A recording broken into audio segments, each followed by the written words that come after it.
Hey folks, it's PatriotNurse, and in today's segment I've had to reconfigure my room just a little bit, but I'm going to be chatting it up with you with a little bit of coffee, and we're going to talk about some rather serious things today, hopefully with a little bit of class, tact, and a mild bit of humor.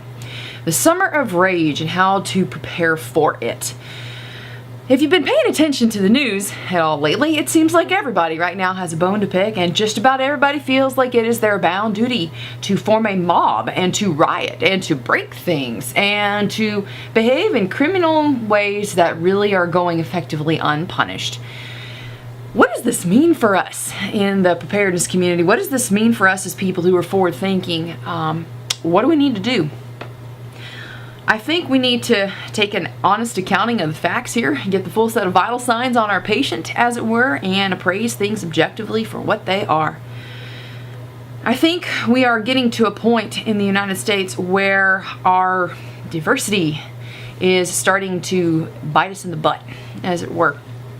For those of you who've paid attention to ancient history, Rome did some very similar things at the very end of its lifespan.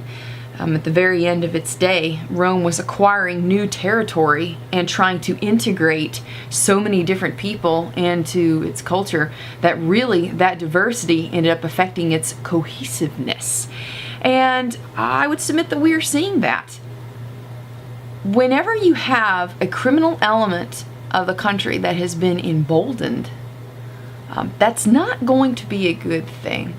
And I think that's really what you're seeing right now. The summer of rage coming up really is one where rioting in urban areas over any given thing, over any perceived lack of justice, and really let's call this what it is.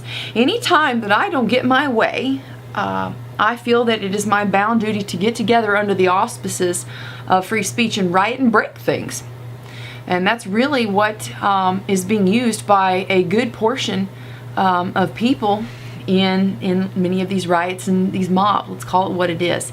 And this isn't me just sitting here like railing against people. There are certain things that we need to pay attention to here that are critical. First off, forget Baltimore for a minute here, and let's look back at St. Louis here. During the riots, the mobs in parts of St. Louis were blocking major thoroughfares, okay? And this also happened in New York. Major streets were blocked by people who felt like it was their bound duty to assemble, break things, and to impede traffic flow. And on the surface level of things, this could seem like, oh, okay, well, a minor annoyance, but not really something significant. Here's the problem. Anytime that you have goods, free transit of goods and services, including medical personnel allowed to freely go back and forth to their jobs, and EMS and healthcare services being able to be delivered. Anytime that is impeded, you're going to see a breakdown in the infrastructure, certainly the medical infrastructure. What does this mean to us as preppers and people who are forward thinking? First off, I think it is important to go back and to look at what we have been doing already, securing your beans, bullets, and Band-Aids. But I think for this summer, especially the summer of rage, I think paying attention to your personal security is going to be very important. Ladies specifically, a lot of us have at some point in our lives been, either stay-at-home moms or, the men in your life have been away for a good portion of the day. Ladies, it is not enough to rely on your man. And I'm saying this as, somebody who has walked a journey, and at one time, I wasn't where I'm at right now, and Lord willing, I'll continue to get better.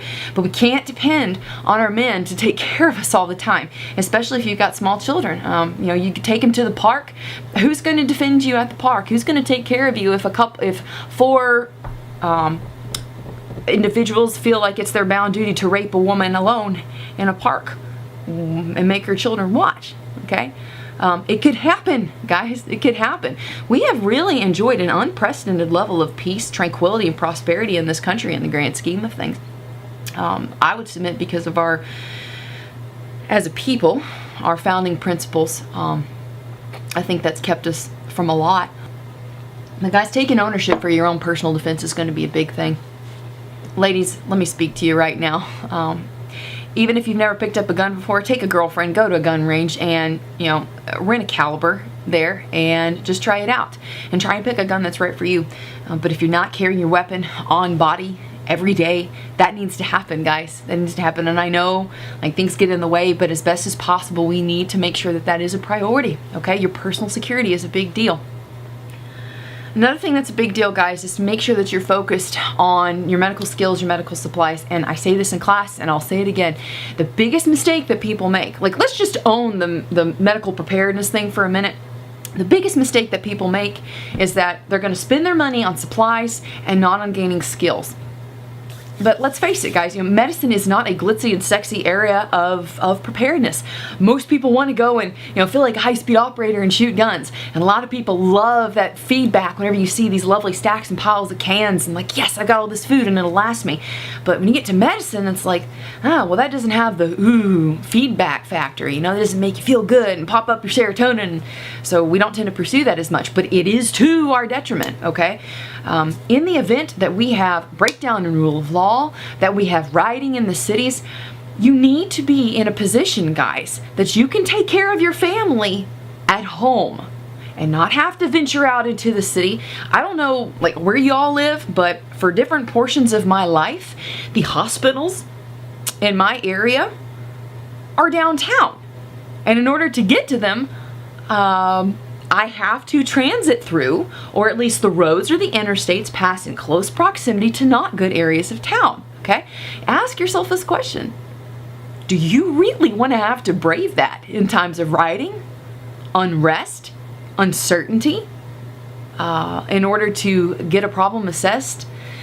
I'm not so sure that I want to do that, okay? So being able to take care of your family at home is critical to this, okay? Also, it's the summer months. Water is always at a premium. Make sure that you have a way to take care of your water, to purify your water, all right? I'm talking like if there is no electricity, that you have a way to do something to get water for your people, all right? I run Berkeys.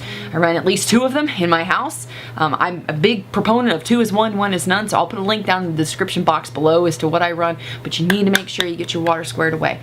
And definitely, guys, if you haven't been storing up your food, I encourage you to do that, but the big mistake that people make is they store calories and not nutrition. And we tend to have a trade-off, in order to store food long term, it kind of by necessity has to be dead.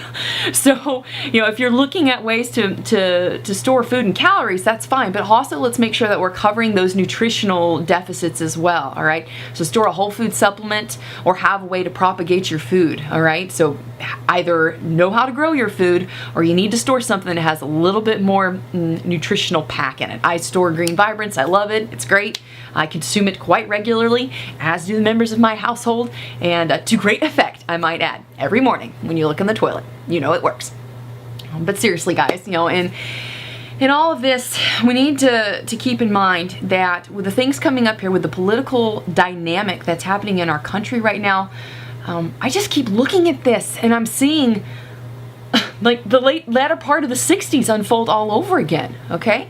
I was talking to someone very dear to me, and he was noting that the election map this last year is eerily similar to the one that immediately preceded the Civil War between the states. We are at a tipping point as a nation. I don't know how much longer we're going to be able to sustain, number one, this entitlement mentality, like somehow I am obligated to be bowed down to and respected by everybody and have a path cleared for me in the social realm or the political. It seems like everyone feels like they're owed something nowadays. Like they're either owed an extra level of respect or an extra portion of federal, handouts. I don't know, guys, but it's weird. Like I keep looking around and I'm like, what happened to my nation? What happened to my country? I remember when I was young, just to prove this point, I remember when I was young and we had one Walmart in town and it was a big deal to go, right? It's like, yeah, we're going.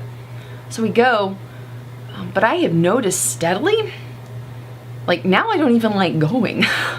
I don't like going because I feel like I go in to these certain places, and pardon me if this sounds elitist, I'm really not trying to go that way, but I go in there, I'm like, good Lord. All damn lightning plugs and the Smokies are flashing at the same time, done sent the neighbor's boy into an epileptic seizure. Helping hands, beef, more social conscious-able. That's our repeater. That's our repeater. Wow. Okay. What was I saying? Walmart. Okay. So Walmart, yeah, I don't remember dreading it as much, but it seems like I go in there, I'm like, what happened to us? Like, since when did room temperature IQ pass as normal? I don't know, guys, but I can tell you this, we need to have our I's dotted and our T's crossed, okay? If our standard, if our average as a country is the Walmart average, I don't really hold much hope that there's going to be somebody there to help you when you need it, okay? And we know this. I know you guys know this. We have to be able to take care of ourselves, okay? We have to be able to take care of our family members at home to be able to manage this stuff without having to potentially put ourselves and our personal security at risk to go get stuff taken care of, okay? So make sure that you're doing your beans, bolts, and band-aids. Make sure that's getting covered, okay? And definitely come out to class, guys. I'm unveiling 2 new classes this year, Austere Birth, and you don't have to have any prereqs. That one's going to be a 2-day class, and it will be debuting at Valor Ridge in the next few months, so stay tuned to that. Also, Medical Prep 301, the continuation of 101-201, Medical Prep 301 is going to be unveiled in the fall of this year, so that's going to be a 2-day class. You do have to have Medical Prep 101 and 201 on board before taking 301. There are no exceptions. None. So you have to have 101 and 201 before you take 301 for sure. But check the website out, guys. The schedule's going to be up there. Going to be teaching a lot more classes out at Valor Ridge in Harrogate, Tennessee. That is where Reed teaches. He does a lot of different firearms training classes, pistol, rifle, shotgun, etc. So I'm going to be teaching there in the off days when he's not. So I hope the video was helpful for you guys. Thanks for joining me here for the coffee chats. I love the coffee chats with you guys because I could just sit back and be like, all right, let's just spill it and be direct about it and talk about it. But I hope you enjoyed the video today. If you did enjoy the video, please subscribe to me, like me on Facebook, follow me on Twitter. Check this out, guys. Okay. So full30.com, all of my stuff before it goes to YouTube, like a few days at minimum before it goes to YouTube, it's gonna be on Full30 first. Okay, so if you want to get the very latest scoop, etc., it's there, I promise. So check the link below to the Full30 channel for Patriot Nurse, and you can subscribe down there to get the very latest. So I hope you guys have a wonderful week/weekend, and let's be prepared. Hope it was helpful for y'all. And for now, it's Patriot Nurse signing off. And I'll see you guys later. Bye.